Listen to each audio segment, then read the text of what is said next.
আমিও কত পরিশ্রম করে এমকম কমপ্লিট করেছি। আমার সাধ্যের মধ্যে যতটুকু ছিল আমি করেছি। আর যে কলেজে আমি পড়তাম এখন সেখানে ক্যান্টিন চালাই। আর আমাদের রাজু ছোটবেলা থেকে সায়েন্টিস্ট হবে কত গর্ব করেছিলাম আমরা। আর শেষমেশ ওর এত পড়াশোনা, এত ডিগ্রি, ওর সব কনফিডেন্স ওকে বিল্ডিং থেকে লাফ দিতে বাধ্য করলো। সহ্য করতে না পেরে এই বেচারা আমাদের বন্ধু সুইসাইড করে ফেললো।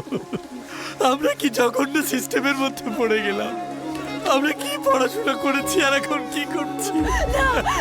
রাজু আমার বাচ্চা।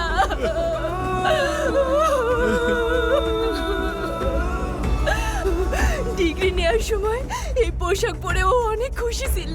নে এটা ধর ওরে পড়াই দি। এই যে দেখো তোমরা ওর গোল্ড মেডেল, এটাও নিয়ে